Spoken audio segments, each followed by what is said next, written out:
Bom, primeiro eu quero pedir desculpas por não ter podido assistir a todas as sessões, porque eu estava sob cuidados médicos. Nada grave, mas as minhas costas estão péssimas. Mas foi o que eu pude assistir, foi muito interessante. Eu só posso contar a história, porque essa altura da vida é o que me resta, né? Eu me lembro muito bem na Constituinte, quando nós discutimos a questão da formação do SUS. Aquilo era uma ideia renovadora, né?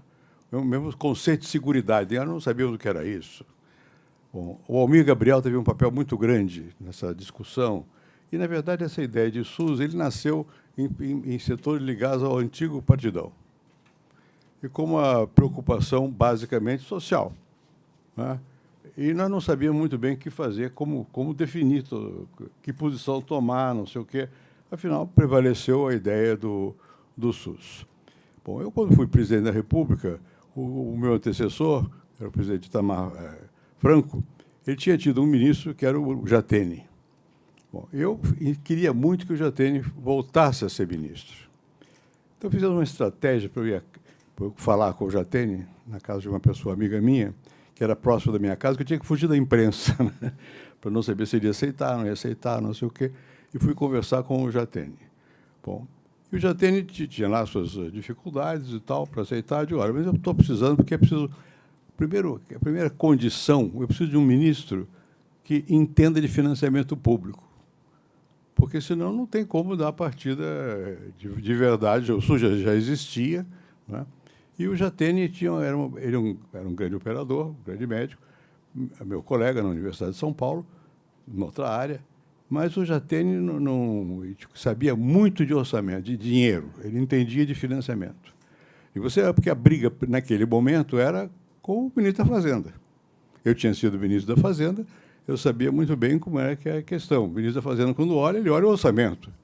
E o orçamento está sempre deficitário, ele tem que cortar, e a saúde gasta muito. Precisa de um ministro forte, que enfrente o ministro da Fazenda. Bom, finalmente o Jatene aceitou e ficou o Jatene lá. Ele inventou o CPMF. Ele já tinha começado no tempo do Itamar. Bom, e nós vendemos o CPMF, não foi nada fácil, porque imposto, se fosse bom, não ia chamar imposto, era voluntário. É imposto, você tem que chegar lá. Bom, e o CPMF foi uma coisa necessária para poder financiar a saúde. O Jatene sabia que, se não houvesse dinheiro, não havia muito o que fazer, por mais que nós tivéssemos já desenhado o modelo e tal. Muito bem. Mas chegou a certa altura, o Jatene me disse, olha, eu tenho que ir embora. Eu tenho que ir embora porque eu tenho que brigar com meus colegas. E eu não quero brigar com meus colegas, os médicos, porque havia resistências de vários tipos. E ele também talvez estivesse cansado. Aqui, quem está em serviço público sabe que chega um momento que você cansa. Bom, aí eu mandei procurar, sem ninguém saber, um médico que tivesse experiência de serviço público. E fomos encontrar no Rio Grande do Sul um médico que foi nomeado ministro, que tinha uma experiência grande no hospital de Rio Grande do Sul, de Porto Alegre, né? Que era um... Porto Alegre. A única empresa que é um hospital universitário. Pois é. Então, eu nomeei ministro. E foi quando nós começamos a fazer as normas básicas do SUS, NOB, que foram muito importantes. E aí foi decisiva a colaboração de quem depois foi ser prefeito aqui em Piracicaba, o Vargas Negre, né? Foi a dupla do Vargas Negre com o César, chamava César Albuquerque, o ministro, que realmente começou a botar um pouco de ordem, criar as normas básicas para poder funcionar o SUS, etc, etc. Bom, chegou a uma certa altura, o César Albuquerque me procurou e disse, olha, eu não posso mais continuar. Ele tinha razão. Por quê? Porque o ministro tem que ser forte, e ser forte não significa só ter o apoio do presidente. Tem que ser capaz de domar a fera. A fera é a imprensa. Tem que ser capaz de explicar, falar, convencer, não é? E o Congresso, que também não é brincadeira. Bom, foi uma dificuldade grande. Eu digo, bom, eu sempre achei que precisava manter por muito tempo, porque sem tempo o ministro não faz nada. Mas eu convenci uma pessoa que me deu muito trabalho, chama José Serra, que foi meu aluno, eu conheço há muitos anos e tal e coisa, e o Serra tinha suas ambições. E ele achava que eu estava dando um golpe nele. Colocaram como ministro da Fazenda, ele queria ser ministro da Fazenda, foi do planejamento, saiu para ser candidato a prefeito, bom, não funcionou, e para voltar ao governo, eu tenho troca de... Quando eu morrer, mas não penso nisso. Mais tarde, vão ver as trocas de cartas minhas com o Serra para convencer o Serra que era bom ser ministro da Fazenda. Meu argumento era muito simples, saúde. O argumento é muito simples. Na Fazenda, o que foi feito, eu já fiz, que era acabar com a inflação. Para ter resultado político, não adianta mais ser ministro da Fazenda, é só abacaxi. Né? Bom, mas, enfim, foi o Serra. E o Serra tinha as características que foram mencionadas aqui. Era forte. Tinha o ministro forte, porque tinha relação direta comigo, forte porque ele, como personalidade, tem personalidade, e ele era senador. Então, tinha força. Bom, então, isso permitiu que nós transformássemos aquelas ideias que começaram com Jatene até a corporificação, para as quais o Barjas foi essencial, e que teve continuidade mais tarde com César Albuquerque, mas quem realmente organizou o começo do SUS foi o Serra. Né? Bom, e aquilo não foi fácil. Não foi fácil pela razão que foi dita aqui no final. Porque o SUS implica, na verdade, uma forma de compensar a desigualdade social. Embora não seja esse o objetivo, ele tem como resultado melhorar um pouco a situação das pessoas que não têm acesso aos serviços. Eu, quando comecei a fazer a vida há anos antes, décadas, de pesquisador, eu tive uma experiência que tinha que fazer pesquisa e tal, e nós usávamos um sistema chamado MacB. MacB, você fura uma maquinha que furava o cartão, e você pegava uma agulha, joga o cartão, separa e tal. Depois, quando eu voltei, eu avancei e tal, andei no exterior, coisa. Quando fui para fora do Brasil, voltei. Quando eu voltei, mesmo antes, foi antes até, eu fui fazer a tese de doutoramento e só tinha equipamento para fazer pesquisa na Faculdade de Medicina aqui da USP. Qual era o equipamento? Para pagamento, IBM. Né? E eu mesmo furava os cartões para poder fazer o negócio, furava os cartões. Tinha a máquina que em francês se chama trueuse, não sei como é que se diz em inglês, mas aqui é separadora. Então, você pegava aqueles cartões, furava e tal, botava lá, sim, não, talvez, não sei o quê, sem resposta, e depois você pegava, lia, nós, pessoalmente, tínhamos que ler na máquina o resultado, tomar uma nota num papel. Quanto sim, quanto não, e já foi um progresso. Anos mais tarde, eu era professor na França, e na França eu fui trabalhar no aeroporto de Orly, que estava em construção, porque lá que tinha máquina para poder projetar estrada. Na França era mais avançado. Eles tinham uma máquina que o cara era capaz de ajudar a projeção de fábrica e tal, e eu fiz uma pesquisa e fui usar no Orly. Um amigo meu, Luciano Martins, depois trabalhou comigo, o Luciano foi fazer pesquisa e eu ensinei ao Luciano essas coisas e tal. Então, vocês falando aqui, eu ficava me lembrando daquele tempo de pesquisa, que era o tempo de como começou o SUS. Quer dizer, hoje nós estamos numa etapa muito melhor. Quer dizer, os avanços são notáveis, as preocupações são compartilhadas, os problemas são de outra natureza. Né? É um avanço realmente respeitável. Eu sei que está cheio de problemas, vocês discutiram coisas que eu não sabia, por exemplo, que os dados não falam entre si, essas coisas, mas tem dado. No passado não havia nem isso, não havia nem dado.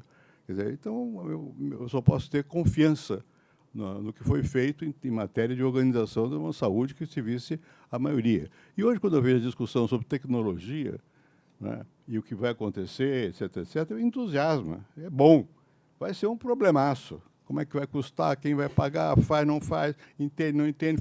Faz uma base de dados, falar com outra base de dados, não sei o quê. Mas tudo isso é um avanço considerável. E a questão fundamental, há muitas, mas talvez a mais importante, é que tem que dar sempre continuidade. Um dos problemas nas áreas sociais é a falta de continuidade. Eu sempre tive essa obsessão Na vida política não há sempre continuidade, porque não é choque, né? Mas eu só tive um ministro da Fazenda durante 8 anos.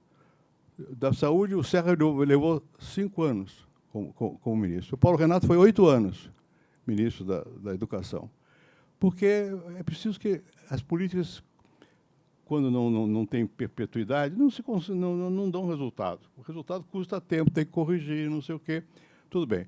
Mas a continuidade não precisa ser dada pela mesma pessoa, pode variar de pessoa. Mas o que é importante é que sejam políticas de Estado, quer dizer, que se incorporem à consciência pública como políticas de Estado, que é diferente da política conjuntural. Mesmo que o ministro responda à conjuntura, quando tem política de Estado, a burocracia tecnocrática se mantém e continua a política. E, para isso, é muito importante que haja apoio da sociedade. É por isso que é importante discutir o que vocês discutiram hoje aqui. Porque nós precisamos entender quais são os problemas. Como é que se dá essa questão, o custo do que virá pela frente é alto. Como é que vai resolver isso? Como é que faz? Eu acho importante chamar a indústria para negociar. Eu acho que nas sociedades como a nossa, que tem liberdade, democracia, não há outro meio. Tem que negociar, tem que chamar as pessoas e conversar. E precisa que a população saiba, para a população poder também entender do que se trata e dar sustentação àqueles que estão avançando. Por essa razão que nós fizemos esse seminário aqui, Desafios e Mudanças Necessárias no SUS. Os desafios, a gente sabe, que são permanentes. As mudanças eu não conheço, vocês sabem.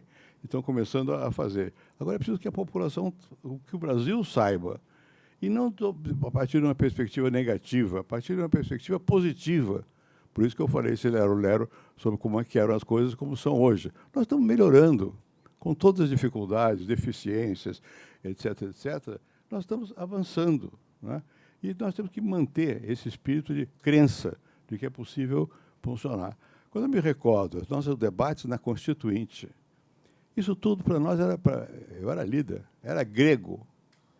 Que seguridade, diferenciar, não sei o que lá, fazer seu sistema único de saúde, como é que vai pagar tudo isso, com essa diferença de renda, com pobreza, com não sei o quê. Bom, isso tudo hoje não é mais assim. Nós avançamos, nós incorporamos a nossa experiência, ao nosso ser coletivo, uma porção de experiências que resultaram produtivamente. Então, eu acho que nós temos que ter essa visão, entender que as coisas mudam, é natural nas sociedades, que as coisas mudam, nem sempre a mudança é a que a gente deseja, mas, enfim, tem que aceitar e tem que fazer avançar como seja, né? E eu acho que nós temos uma coisa muito importante hoje, que é um grupo de pessoas que sabem das coisas, sabem que o que é. Está bem, falta, mas nós sabemos o que falta. E vamos tentar resolver em conjunto. Precisamos ter um pouquinho mais de coesão, a meu ver, para transformar realmente em questões públicas, de Estado, e não partidarizar. Porque partidarizando dá choque. É natural que haja o choque, tem que haver. Mas o choque tem que ser num plano, não pode pegar todos os planos. Eu acho que a questão de saúde é uma questão dessas centrais. E eu não tenho mais contato, não tenho conhecimento, vim aprender um pouquinho, não tive nenhum tempo para isso. A única participação que eu tenho, eu não posso mais chamar de professor, né? O Rubens, o Gubinho, sabe disso, que ganhou um prêmio. Não, eu fui. Ganhou um prêmio, que é a Fundação Champalimau, que é lá em Portugal, que é uma instituição de saúde. Eu sou do conselho desde que foi criada a tal Fundação Champalimau. Lá vi a introdução de tecnologia alta, não sei se são das mais avançadas, mas bastante avançadas para tratamento de visão, para câncer, para não sei o quê. Vejo de longe, é o único contato que eu tenho mais direto, mas que para mim foi realmente um lamento não ter estado o tempo todo, mas eu agradeço muito a participação de todos e aquilo que eu pude aprender e, quem sabe, falar menos besteira do que costumo falar sobre o SUS. Muito obrigado.